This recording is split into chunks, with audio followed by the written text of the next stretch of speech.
What is going on, everybody, and welcome back to the blah, blah, blah, blah, blah, blah, blah.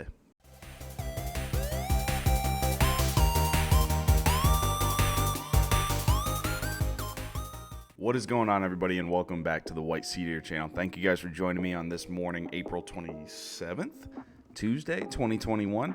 I hope you guys are having a fantastic morning, and I know you're going to have a fantastic day. Today we got a bit of news to talk about. Pretty interesting. This came out, another scummy thing that EA has done. This came out yesterday morning, I believe. It was broken by the CBC. It's a Canadian news company, by journalists Erica Johnson and Kimberly Ivani. And as always, I want to give a shout out to the journalists of these. Here's Erica Johnson. She's an investigative reporter with CBC, and Kimberly Ivani, I'm assuming same thing. So shout out to those two journalists here for breaking this story. It's a very meaty story. It's a lot to get into, so let's do this. Thank you guys for joining me. Make sure to like and subscribe. So the title of the article is Video Game Giant EA Steering Players into Loot Box Options and Popular Soccer Game Insider Says. Right off the bat, you guys know where this is going. Electronic Arts denies any part of FIFA 21 is linked to gambling and says spending on loot boxes is optional. Now, I know from the beginning there, most of us who know about the FIFA 21, the FUT stuff going on with that, we already know what this is. We already know what's going on, the controversy for the FIFA game. But just wait. Let's get into the rest of the article. A Gaming Insider says an internal company document proves video game giant Electronic Arts is trying to drive players into a type of gameplay that encourages them to spend more money, which has come under fire for possible links to gambling. Okay, we knew this. EA drives people to do microtransactions. The leaked 54-page document comes from the company's sports division in Burnaby, British Columbia, where a team is working on EA's hugely profitable FIFA soccer game. It appears to be a presentation featuring numerous slides with bullet points about the release of FIFA 21 was shared internally. So this is just a boring slideshow that they showed at some board meeting. We'll get in a couple of the slides, some interesting stuff out of there. It discussed a mode of play that lets players buy loot boxes, within the game to improve play or increase their chances of winning, such as by adding a better player to their team. It says the mode that allows loot box purchases, called FIFA Ultimate Team or FUT, is the cornerstone of the game.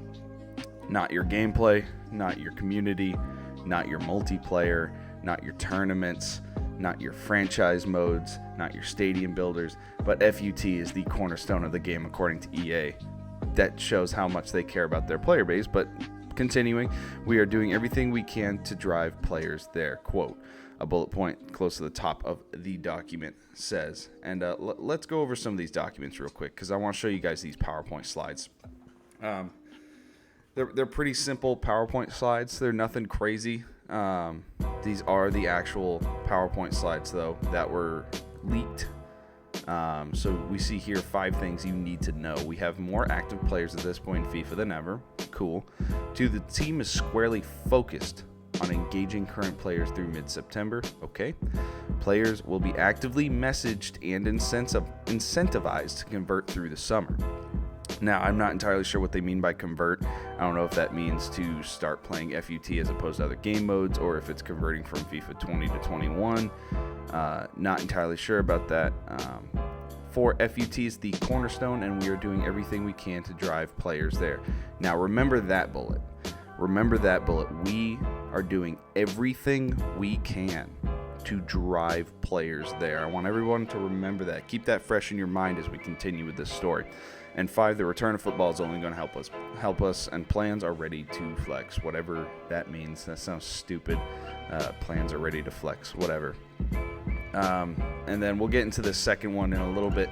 I just wanted to glaze over that first bullet point, PowerPoint, whatever, with you guys. So continuing on, another page of the presentation refers to content teasers that will drive excitement and funnel players towards FUT from other modes under a bullet point labeled All Roads Lead to FUT. You guys may have caught a glance of that when we were back on this page. You see right here, all roads lead to FUT. Content teasers plus targeted Aruba messaging will drive excitement and funnel players towards FUT from other modes.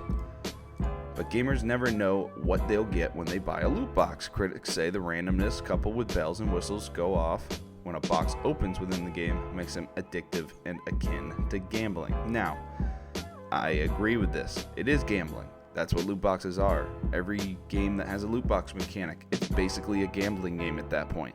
CSGO has effectively turned into a complete gambling game with their loot crates. Do I think it's necessarily wrong? It's a gray area morally when it comes to this, because it can take advantage of people with addictive personalities or people that have gambling problems, and there's really no restrictions to how much somebody can buy on loot boxes or how much in-game currency somebody can buy. So it is definitely a gray area. So when it says critics say that randomness coupled with bells and whistles, makes them addictive and akin to gambling, I would say they're right. It is akin to gambling, and you'll see EA's response a little later, which is kind of vicious towards people that think this. So let's keep going. Quote, the features of a loot box are similar to a slot machine, says Keith White, executive director of the U.S. National Council on Problem Gaming. Nothing is more attractive and some people addictive to the brain than intermittent variable reward. I would have to agree with this. Human brains are very simple, and loot boxes definitely satisfy some part of our brain. Even if you get one of those free loot boxes, it's the same thing with opening like Pokemon packs. I mean, that also could be construed as legal gambling. You're buying $100 when you buy a booster box for the hope to get an expensive card.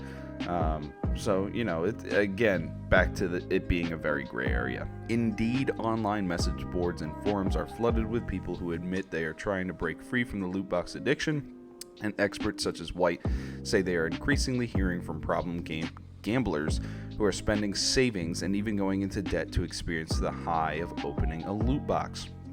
Around the world, countries are grappling with whether loot boxes constitute gambling and should be banned, as Belgium did in 2018. Several lawsuits underway, including a proposed class action in Vancouver, allege EA is violating gambling legislation.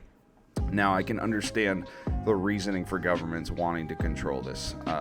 From the outside looking in, it is understandable that it is a gambling addiction. So again, it's just going over how governments are trying to kind of control what is going on with the loot box situation in gaming. A lot of games have mechanics like this. Again, gray area. Not entirely sure if that's right or wrong. There is a group of people out there that have addictions to gambling, and they can be severely taken advantage of. I think instead of banning them outright, because they do have a place in gaming, if that's your jam, if you have the money to blow, then all the power to you. Incredible. Enjoy your loot boxes. You can see how difficult this is to determine, because there are a big group of people out there that enjoy these loot boxes. I personally would never buy one in any game. I don't care about cosmetics. I don't care about loot boxes. I don't mess with microtransactions. But there is a group of gamers out there that really do enjoy this aspect of gaming. So it's hard for me to try and side with one or the other, because honestly, they're both bad in this situation. I personally would not mind if microtransactions left gaming forever. So to see these efforts happen, it's sad, because I don't like people regulating video games, but at the same time, it's good because you are helping people with these gambling addictions and just getting something that's really scummy and annoying out of gaming, which I think we can all get behind. We can't really do anything about it. It's the backdrop that the insider says compelled him to leak the document. He says he and others he knows who work on video games don't feel good about projects that include loot boxes. CBC News has agreed not to identify him, as he says he fears professional repercussions. I can definitely understand that. Stay silent. It's okay. You're gonna get fired if they find out you leaked internal documents. And for people that don't feel good about projects that include loot boxes, I'm sure they don't. Video game creators, video game designers are very passionate people. It's an art form, and I can't imagine working your whole life to get to a point where you can make games and you're smart enough to be able to program games, and you're just making a bunch of loot box garbage for EA. That's not a good look. Quote, we can't really do anything because at the end of the day, the company is trying to make money and satisfy investors, something we all know. An EA spokesperson declined an interview request and wouldn't comment on the document, which he noted was marked privileged and confidential, other than saying it was being viewed without context and that interpretations of what it says are misinformed. And here we go. This is where it gets a little dicey. When asked to clarify, he did not respond. Quote, all EA games can be played without spending on in-game items. Technically true, and the majority of players do not spend, Charlie Fortescue, sorry if I butchered your name there, said in a statement. Loot boxes are not illegal in Canada or the US, and many game and app companies offer similar enticements, letting players to spend money on options and add-ons to enhance gameplay and are profitable for the companies. And EA is earning big bucks from loot boxes, which is very true. And so I want to stop there. We're got to remember that that's where I'm left off. Remember this thing right here that I wanted you guys to remember. For FUT is the cornerstone, and we are doing everything we can to drive players there. Now, EA has come out, and they have an official response. This is the EA website. It's titled "Comments on Recent FIFA Ultimate Team Media Reporting." This is where it gets interesting. Get into the meat of this. There's no journalist to credit because this is probably completely written by lawyers. But let's jump into it. We make games to be fun and enjoyable for large global audiences. Blah blah blah blah blah. They're just showing off FIFA and how great it is in that first paragraph. I don't need to read that. We seek every day to provide players with content choices that fuel their excitement. Blah. Yeah, I don't care about your company spewing propaganda, whatever. Here we are. This is where it gets crazy. The facts are: 1. We always look for opportunities to introduce more players to modes in our games. Our FIFA players are expected fresh content that make the service exciting, so that's constant focus for us. Cool. We do not push people to spend in our games. Let me read that again. We do not push people to spend in our games. Where we provide that choice, we are very careful not to promote spending over earning in the game, and the majority of FIFA players never spend money on in-game items. We do not push people to spend in our games. Let's go back to their internal document. FUT is the cornerstone, and we are doing everything we can to drive players there. Why do you think they're specifically targeting FUT? Why wouldn't they say we should push people to our multiplayer platform so people can spend time playing with their friends online? No. Let's push people to the franchise options so that they can, make awesome teams and make their dream teams and fight against CPU. No. We're going to drive people to FUT. What's different about FUT? Loot boxes. Come on, everybody. It's so glaringly obvious. And EA talking to us like children, how they do not push people to spend in their games. You're right. You don't push people. Look, you incentivize people. You incentivize people. That's that lawyer talk right there.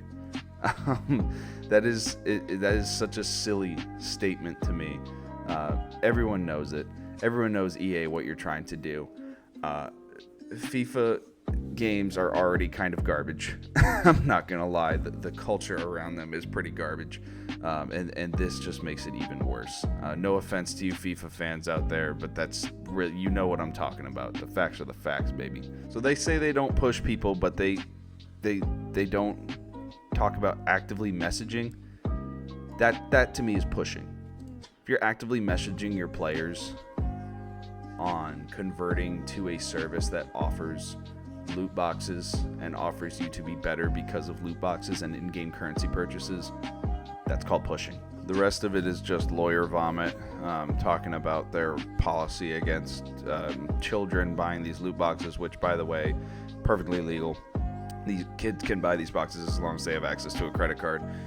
They don't do anything to stop that, and we all know companies, they're targeting these kids. They just are going to come out and say they don't, just for legal reasons. And it's just talking about how they disagree with basically the premise of this article. So a typical dry lawyer response that kind of just slaps us all in the face. Typical of EA. Moving on with the article, based on annual reports, the California-based multinational company earned $1.49 billion, blah, blah, blah, I don't care, blah, blah, blah, blah. Loot boxes, also known as card packs, can be purchased with real money or coins earned in the game, but the insider says there's pressure to cough up real cash. You can play without spending $1, he said, but you'll learn as it takes a long time to earn coins, and you'll get frustrated pretty fast. Yeah, welcome to our world, whoever you are. Then they also talked to a former addict of loot boxes from York, England, Jonathan Pennicutt, age 22. He's a self-declared former loot box addict. And he basically opens up about how these things can suck you in.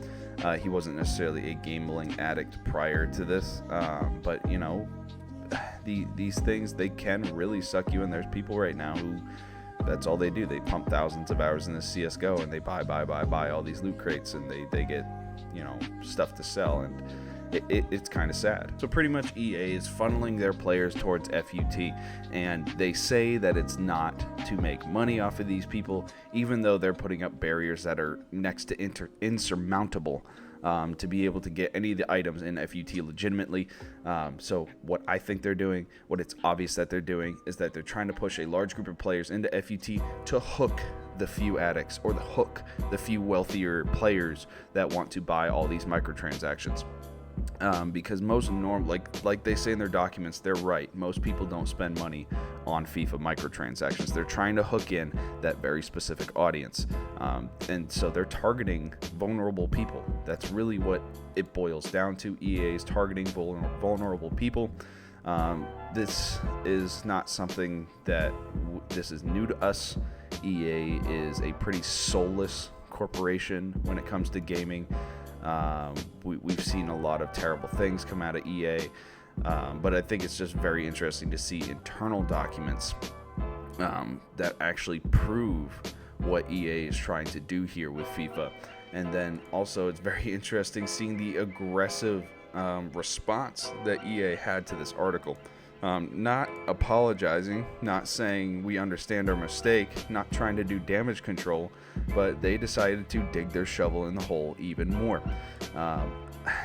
It's not going to change though, and it's not going to change because most people that play FIFA, most people that play EA games, they don't care about the whole loot box thing. That's not what they're there for. They're there to play a sports game, and EA's still going to make money off of these loot boxes. We can complain all we want. We can get upset all we want. They're going to continue taking advantage of people until something is done about these loot boxes. Like I said, and it's sad because I think loot boxes, they can have a place in gaming. They can add an interesting element to gaming. But I think the way EA has been doing it has pretty much ruined it for the rest of the community, for the rest of the industry. EA has a model of taking advantage of people. Not every game that has loot boxes and microtransactions take advantage of people. EA's does. EA makes it next to impossible to compete in these online competitions, whether it just be casual play with other people or tournament level stuff, without spending money. It's pay to win. That's what EA is. It's pay to win. Let's look at a game like Assassin's Creed Valhalla most recently. Microtransactions are in AC Valhalla. Ubisoft has microtransactions, but it's all cosmetic stuff. It's all armor types. It's all weapon skins. It's stuff that doesn't win you a game per se. It just makes you look cooler. That to me is non-predatory. Because it is very optional. It doesn't help you in the game at all. The FIFA loot boxes are predatory because that's what you get to win these games. You have to get good players, and to be able to earn good players without using real world money is incredibly difficult. And most people that work regular jobs like you and I, we can't do that. We can't sit down and play 90 hours of FIFA, 100 hours of FIFA, 150 hours of FIFA to earn one player just so we can play another 100 hours of FIFA. That's not something that's viable, okay? The end of the article is, quote, I think you just need to eradicate the monetization of it, allow players to earn coins in game, and then let them spend those coins on card packs. Don't let anyone open their wallets on this stuff. So that's another opinion in the world, that we just get rid of microtransactions completely off the board. Again, wouldn't necessarily mind it. I think it's okay for companies to want to do that. They put their work and souls into these games, and if they want to release some little skins or something, just to have some fun, then go for it. I don't think we should completely eliminate it, but EA's model of doing it needs to be eliminated. So anyways, that was the article, everyone. It was a pretty long one. I had to skip some because it would be a 45-minute video. I know y'all need to get to work. You know what I mean? It's already a long one as it is. That was video game giant EA steering players into loot boxes option and popular soccer game insider says, from the CBC by Erica Johnson and Kimberly Ivani. So yeah, I'll leave a link to the article in the description, and then also a link to these leaked PowerPoints and a link to the EA response to this, so you guys can check it out yourself if you want to fill in the gaps, formulate your own opinion. It's been a pleasure. Thank you guys for joining me this morning. Make sure to like and subscribe, and yeah, love y'all. Take it easy now.